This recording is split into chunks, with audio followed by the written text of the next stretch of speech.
ನಮಸ್ಕಾರ ಸ್ನೇಹಿತರೆ, ನಾನು ಸತೀಶ್. ನಮ್ಮ ಇವತ್ತಿನ ಒಂದು ಮಾರ್ಕೆಟ್ ಟ್ರೆಂಡ್ ನೋಡ್ತಿದ್ದೆ. ಸೊ ಇವತ್ತು ಡೇಟ್ ಸಹ ನೋಡ್ಕೊಂಬಿಡಿ. ಈ ವಿಡಿಯೋ ರಿಲೀಸ್ ಆಗೋದು 13ನೇ ತಾರೀಕು. ಸೊ ಪ್ರಾಬಬ್ಲಿ 9 ಗಂಟೆಗೆ ರಿಲೀಸ್ ಮಾಡೋಕ್ಕೆ ಟ್ರೈ ಮಾಡ್ತೀನಿ, ಯಾಕಂದರೆ ಆಲ್ರೆಡಿ ಒಂದು SBI ಕಾರ್ಡ್ IPO ಒಂದು ವೀಡಿಯೋ ಇವತ್ತು ರಿಲೀಸ್ ಆಗ್ತಿರೋದ್ರಿಂದ. ಸೊ ಈ ವಿಡಿಯೋ ನಾಳೆ ಒಂದು ರಿಲೀಸ್ ಮಾಡಿದ್ರೆ ಒಂದು ಹೆಲ್ಪ್ ಆಗ್ಬೋದು ಅಂತ ನಾಳೆ ರಿಲೀಸ್ ಮಾಡ್ತಾಯಿದ್ದೀನಿ. ಸೊ ಮಾರ್ಕೆಟ್ನ ಒಂದು ಟ್ರೆಂಡ್ ನೋಡ್ತಿದ್ದೆ ಸ್ನೇಹಿತರೆ. ಸೊ ನೀವು ಆಲ್ರೆಡಿ ವಾಚ್ ಲಿಸ್ಟ್ ಮಾಡ್ತಾ ಇರ್ತೀರಾ. ಸೊ ಸುಮಾರು ಒಂದು ರೆಡ್ ಕಲರಲ್ಲಿ ಏನು ಓಲಿ ಆಡ್ತಿದೆ ನಮ್ಮ ಇಂಡಿಯನ್ ಸ್ಟಾಕ್ ಮಾರ್ಕೆಟು, ಜೊತೆಗೆ ಒಂದು world market. So various reasons ಇರ್ಬೋದು ಸ್ನೇಹಿತರೆ. ಕೆಲವೊಬ್ಬರು ಕೊರೋನಾ ಅಂತಾರೆ, ಕೆಲವೊಬ್ಬರು ಮಾರ್ಕೆಟ್ ಕರೆಕ್ಷನ್ ಅಂತಾರೆ. ಸೊ ಅವರವರ ಭಾವಕ್ಕೆ ಅವರವರ ಬಕುತಿಗೆ ಅಂತ ಹೇಳ್ತಾ ನನ್ನ ಒಂದು ನಾಲೆಜ್ ಪ್ರಕಾರ ಸ್ನೇಹಿತರೆ, ಸೊ ಈ ಒಂದು ಕರೆಕ್ಷನು ಪ್ರಾಬಬಲಿ 2018 ಎಂಡಿಂದ, ಸೊ 2019ಇಂದ ಸುಮಾರು ಜನ ಎಕ್ಸ್ಪೆಕ್ಟ್ ಮಾಡ್ತಿದ್ರು ಒಂದು ಮಾರ್ಕೆಟ್ ಕರೆಕ್ಷನ್ ಬರುತ್ತೆ, ಒಂದು ರಿಸೆಷನ್ ಆಗುತ್ತೆ, ಈ ರೀತಿ ಒಂದು ಕರೆಕ್ಷನ್ನ ಎಕ್ಸ್ಪೆಕ್ಟ್ ಮಾಡ್ತಾಯಿದ್ರು. ಸೊ ನಾನು ಚಾರ್ಟಲ್ಲಿ ಸಹ ನಿಮ್ಗೆ ತೋರಿಸ್ತಾ ಇದ್ದೀನಿ. ಸೊ ನೀವು ನೋಡ್ಬೋದು ಮಲ್ಟಿಪಲ್ ಟೈಮ್ಸು ಸ್ಟಾಕ್ ಮಾರ್ಕೆಟಲ್ಲಿ ನಮ್ಮ ಕರೆಕ್ಷನ್ನು ಆಗಬಹುದು ಅಂತ ಒಂದು ಎಕ್ಸ್ಪೆಕ್ಟ್ ಮಾಡಿ ನೋಡಿ.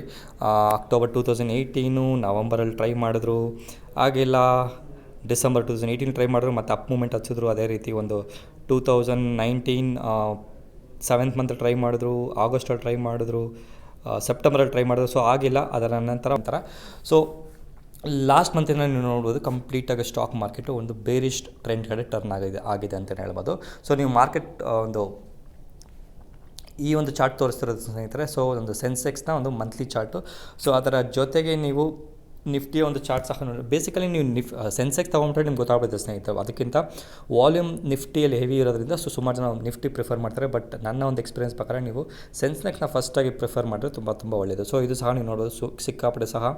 ಸಿಕ್ಕಾಪಟ್ಟೆ ಸಲ ಒಂದು ಅಟೆಂಡ್ ಮಾಡಿದ ನಂತರ ಒಂದು ಕಂಪ್ಲೀಟಾಗಿ ಡೌನ್ ಟ್ರೆಂಡು ಈ ಮಂತು ಅಥವಾ ಈ ಒಂದು corona virus one of the reason ಅಂತ ಹೇಳ್ತೀನಿ ಸ್ನೇಹಿತರೆ. ನಾನು ಹೇಳ್ತಿದ್ದೀನಿ, ಇದು ಒಂದು ಮೇನ್ ರೀಸನ್ ಅಲ್ಲ, ಇದು ಒನ್ ಆಫ್ ದ ರೀಸನ್. ಬಿಟ್ಟರೆ ಕೊರೋನಾ ವೈರಸ್ಸಿಂದನೇ ಮಾರ್ಕೆಟ್ ಬೀಳ್ತಿದೆ ಅನ್ನೋದು ತುಂಬ ಒಂದು ನಾನ್ ಟೆಕ್ನಿಕಲ್ ಥಿಂಗ್ಸ್ ಅಂತಲೇ ಹೇಳ್ಬೋದು ಸ್ನೇಹಿತರೆ. ಯಾಕಂದರೆ ನಾನು ಟೆಕ್ನಿಕಲ್ಸ್ ಒಂದು ಲೆವೆಲ್ ಗೊತ್ತಿರೋದ್ರಿಂದ ನನಗೆ ಅನಿಸುತ್ತೆ ಈ ಒಂದು ಕರೆಕ್ಷನ್ ತುಂಬ ದಿವಸದಿಂದ ಎಕ್ಸ್ಪೆಕ್ಟೇಷನ್ ಇತ್ತು ಅಂತ ನೋಡ್ಬೋದು. ಓಕೆ, ಸೊ ನೀವು ಅಂದ್ಕೊಂಡಿರ್ಬೋದು ಸತೀಶ್ ಅವರೇ ಈ ವಿಡಿಯೋ ಶೇರ್ ಮಾಡ್ತಾಯಿದ್ರೆ ಏನಕ್ಕೆ ಅಂತ ನೀವು ಅಂದ್ಕೊಂಡಿರ್ಬೋದು. ಅಂದರೆ ತಮ್ಮನೆಲ್ಲ ನೀವು ಆಲ್ರೆಡಿ ನೋಡಿರ್ತೀರ. ಸೊ ಈ ಒಂದು ರೀತಿಯ ಒಂದು ದೊಡ್ಡ ಕರೆಕ್ಷನ್ಸ್ ಬಂತು ಅಂದರೆ ಸ್ನೇಹಿತರೆ, ನೀವು ಸ್ಟಾಕ್ ಮಾರ್ಕೆಟಲ್ಲಿ ಒಂದು ಕ್ವಾಲಿಟಿ ಸ್ಟಾಕ್ ಮೇಲೆ ಇನ್ವೆಸ್ಟ್ಮೆಂಟ್ ಮಾಡುವಂಥ ಒಂದು ಒಳ್ಳೆ ಆಪರ್ಚುನಿಟಿ. ಸೊ ನಾನು ನಿಮಗೆ ಒಂದು ಹಿಂದಿನ ವೀಡಿಯೋದಲ್ಲೇ ನಾನು ಪ್ರಾಬಬ್ಲಿ ಒಂದು 1 ಮಂತ್ or 2 ಮಂತ್ಸ್ ಬ್ಯಾಕ್ ಹೇಳಿದೆ. ಸೊ ಈ ITC ಒಂದು ಸ್ಟಾಕ್ ಎಷ್ಟಿತ್ತು, $230 $225 ಸಮಥಿಂಗ್ ಏನೋ ಇತ್ತು, ನಂಗೆ ನೆನಪಿಲ್ಲ. ಸೊ ಅವಾಗ ಸಮಯದಲ್ಲಿ ಹೇಳಿದರೆ $180 $200 ಬಂದರೆ ಆಗ್ತೀನಿ ಅಂತ ನಾನು ಒಂದು ಪ್ಲ್ಯಾನ್ ಮಾಡಿದ್ದೆ. ಸೊ ಅಲ್ಲಿ ಹೋಗಿ ಬೇರೆ ಒಂದು ಏನೋ ಟೆಸ್ಟಿಂಗ್ ಮಾಡ್ತಿದ್ದೆ. ಸೊ 5 ಕ್ವಾಂಟಿಟೀಸ್ ನಾನು ಜರಾದಲ್ಲಿ ಇಟ್ಟಿದ್ದೀನಿ. ಸೊ ನನ್ನ ಮೈನ್ ಅಕೌಂಟ್ ಇರೋದು ಬಂದು ಕಾರ್ವೆಲ್ ಸ್ನೇಹಿತರೆ. ಸೊ ಕಾರ್ವೆಲ್ ಸ್ವಲ್ಪ ಬ್ಲಾಕೇಜ್ ಆಗಿರೋದ್ರಿಂದ ಸ್ವಲ್ಪ ತೊಂದರೆ ಇದೆ. ಸೊ ಅದ್ರ ಜೊತೆಗೆ ICICI ಸಹ ಸ್ವಲ್ಪ ಟ್ರೈ ಮಾಡ್ತಿದ್ದೆ. ಅದ್ರ ಜೊತೆಗೆ ನೀವು ಈ ಒಂದು ಒಳ್ಳೆ ಟೈಮ್ನ ಯೂಸ್ ಮಾಡಿಕೊಂಡು ಸಿಕ್ಕಾಪಟ್ಟೆ ಕ್ವಾಲಿಟಿ ಸ್ಟಾಕ್ಗಳು, ಫಂಡಮೆಂಟಲಿ ಸ್ಟ್ರಾಂಗ್ ಇರುವಂಥ ಸ್ಟಾಕ್ಗಳು ಒಂದು ಸಿಕ್ಕಾಪಟ್ಟೆ ಡಿಸ್ಕೌಂಟ್ ಪ್ರೈಸ್ಗೆ ಸಿಗ್ತಿದೆ ಅಂತಲೇ ಹೇಳ್ಬೋದು ಸ್ನೇಹಿತರೆ. ಸೊ ನನ್ನ ಒಂದು ವಾಚ್ ಲಿಸ್ಟಲ್ಲಿ ನೆನ್ಪಿಡಿ ಸ್ನೇಹಿತರೆ, ಇದು ಒಂದು ಜಸ್ಟ್ ನನ್ನ ಎಕ್ಸ್ಪೀರಿಯೆನ್ಸು, ನನ್ನ ಒಂದು ಪೋರ್ಟ್ಫೋಲಿಯೋಲಿ ಇರುವಂಥ ಒಂದು ಸ್ಟಾಕ್ನ ಲಿಸ್ಟ್ ಬಿಟ್ಟರೆ ಇದು ನಾನು ನಿಮಗೆ ಯಾವುದೇ ರೀತಿಯ ರೆಕಮೆಂಡೇಷನ್ ಕೊಡ್ತಿಲ್ಲ. ನೆನ್ಪಿಟ್ಕೊಳ್ಳಿ, ಸ್ಟಾಕ್ ಮಾರ್ಕೆಟಲ್ಲಿ ಅದರದೇ ಆದಂಥ ಒಂದು ರಿಸ್ಕ್ ಇದೆ. ಆ ರಿಸ್ಕ್ನ ನೀವು ತೊಗೊಂಡ್ರೆ ನಿಮ್ಮ ಹಣ ಕಳ್ಕೊಳ್ಳುವಂಥ ಒಂದು ಚಾನ್ಸಸ್ ಇರುತ್ತೆ. ಅದಕ್ಕೆ ಹೇಳ್ತಿದ್ದೀನಿ. ಸೊ ಅನಾಲಿಸಿಸ್ ಮಾಡಿ ನಂತರ ನಿಮ್ಮ ಕ್ವಾಲಿಟಿ ಸ್ಟಾಕ್ಗಳನ್ನ ನೀವು ಪಿಕ್ ಮಾಡಿ. ಓಕೆ, ಸೊ ಇದು ನನ್ನ ಕ್ವಾಲಿಟಿ ಸ್ಟಾಕ್.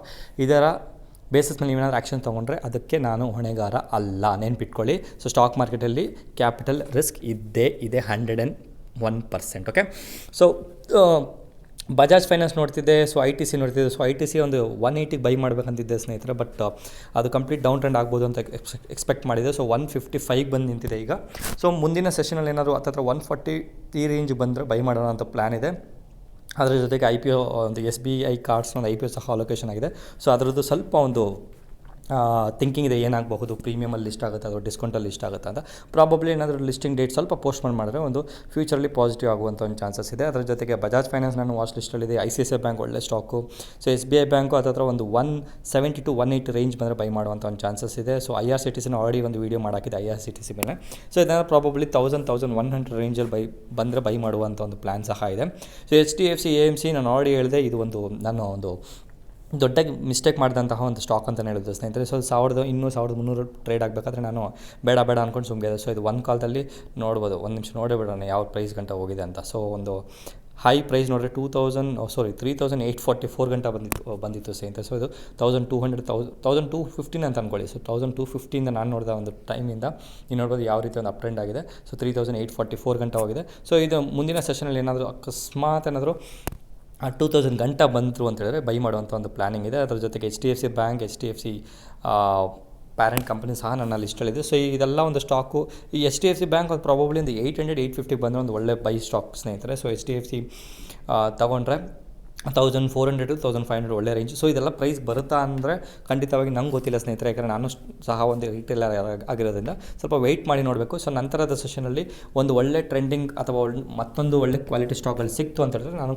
ಇನ್ವೆಸ್ಟ್ ಮಾಡೋಕ್ಕೆ ಟ್ರೈ ಮಾಡ್ತೀನಿ. ಸೊ ಇದು ಒಳ್ಳೆ ಸಮಯ, ಮಿಸ್ ಮಾಡಬೇಡಿ. ಸ್ಟಾಕ್ ಮಾರ್ಕೆಟ್ ಬೀಳಲಿ ಹೇಳಿ ನಿಮಗೆ ಅದು ರಿಸ್ಕ್ ಹೇಳ್ತಾರೆ, ಅದು ರಿಸ್ಕ್ ಇರೋದ್ರಿಂದ ಸೊ ನೀವು ಕ್ವಾಲಿಟಿ ಸ್ಟಾಕ್ನ ಈ ಒಂದು ಚೀಪಾಗಿ ಸಿಗುವಂಥ ಸಮಯದಲ್ಲಿ ಬೈ ಮಾಡಿ ಇಟ್ಕೊಂಡ್ರೆ ಸ್ಟಾಕ್ ಮಾರ್ಕೆಟಲ್ಲಿ ಗೆಲ್ಲೋದು ತುಂಬ ಒಳ್ಳೆಯದು ಲಾಂಗ್ ರನ್ನಲ್ಲಿ. ಓಕೆ, ಸೊ ಇಂಟ್ರಾಡೇ ಒಂದು ಶಾರ್ಟ್ ಟರ್ಮ್ ಆಗ್ಬೋದು, ಬಟ್ ಲಾಂಗ್ ಟರ್ಮ್ ನಿಮ್ಮ ಒಂದು ರಿಟೈರ್ಮೆಂಟ್ ಪ್ಲಾನ್ ಆಗಿರ್ಬೋದು ಅಥವಾ ಬೇರೆ ಪರ್ಪಸ್ಗೋಸ್ಕರ ನೀವು ಲಾಂಗ್ ಟರ್ಮ್ ಇನ್ವೆಸ್ಟ್ಮೆಂಟ್ ಮಾಡಿದ್ರೆ ಒಂದು ಒಳ್ಳೆಯ ಒಂದು ಡಿಸಿಷನ್ ಅಂತ ಹೇಳ್ತಾ ಇವತ್ತಿನ ವೀಡಿಯೋ ಮುಗಿಸ್ತಾ ಇದ್ದೀನಿ. ಸೊ ಸಣ್ಣ ವೀಡಿಯೋ ಸ್ನೇಹಿತರೆ, ಬಟ್ ಎಫೆಕ್ಟಿವ್ ಆಗಿರೋದ್ರಿಂದ ಈ ಒಂದು ಟ್ರೆಂಡ್ ನಾಳೆ ಸಹ ಒಂದು ಕಂಟಿನ್ಯೂ ಆಗುವಂಥ ಒಂದು ಚಾನ್ಸಸ್ ಇದೆ ಎಕ್ಸ್ಪೆಕ್ಟೇಷನ್ ಪ್ರಕಾರ.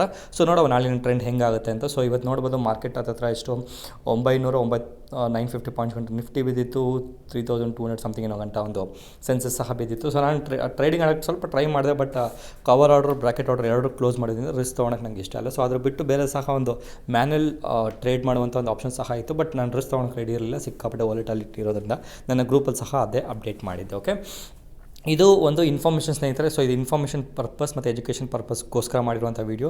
ಸೊ ಯಾವುದೇ ಡಿಸಿಷನ್ ಈ ಒಂದು ವೀಡಿಯೋ ಬೇಸಿಸ್ ಮೇಲೆ ನೀವು ತೊಗೊಳ್ಳಬೇಡಿ. ಇದರ ಜೊತೆಗೆ ಯಾವುದೇ ಒಂದು ಕ್ಯಾಶ್ ಆ್ಯಂಡ್ ಚಾನಲಲ್ಲಿ ಬರುವಂಥ ಒಂದು ವೀಡಿಯೋ ಬೇಸಿಸ್ ಮೇಲೆ ನೀವು ಡಿಸಿಷನ್ ತೊಗೊಳೋಕ್ಕೆ ಮುಂಚೆ 10 ಸಲ ಯೋಚನೆ ಮಾಡಿ ನಂತರದ ದಿವಸಗಳಲ್ಲಿ ಡಿಸಿಷನ್ ತೊಗೊಳ್ಳಿ. ಯಾಕಂದರೆ ನಿಮ್ಮ ಹಣ ಕಷ್ಟಪಟ್ಟು ದುಡಿದಿರುವಂಥ ಹಣನ ನೀವು ಲಾಸ್ ಮಾಡ್ಕೊಂಬೇಡಿ ಅಂತ ಹೇಳ್ತಾ ಈ ಒಂದು ಸಣ್ಣ ಇನ್ಫಾರ್ಮೇಷನ್ ವೀಡಿಯೋನ ಮುಗಿಸ್ತಾ ಇದ್ದೀನಿ. ಸೊ ಇಷ್ಟ ಆಗಿದ್ರೆ ಲೈಕ್ ಮಾಡಿ, ಫ್ರೆಂಡ್ಸ್ ಜೊತೆ ಶೇರ್ ಮಾಡಿ. ಒಳ್ಳೆ ಟೈಮು ಅಕ್ಯುಮುಲೇಷನ್ ಮಾಡ್ಕೊಳಕ್ಕೆ ಎಷ್ಟಾಗುತ್ತೋ ಅಷ್ಟು ಸ್ಟಾಕ್ಗಳನ್ನ, ಕ್ವಾಲಿಟಿ ಸ್ಟಾಕ್ಗಳನ್ನ ಬೈ ಮಾಡಿದೆ ಅಂತ ಹೇಳ್ತಾ ಮತ್ತೊಂದು ವೀಡಿಯೋಗಳಲ್ಲಿ ಇನ್ಫಾರ್ಮೇಷನ್ ವೀಡಿಯೋಲಿ ಮೀಟ್ ಆಗೋಣ. ಅಲ್ಲಿವರೆಗೂ ಧನ್ಯವಾದಗಳು.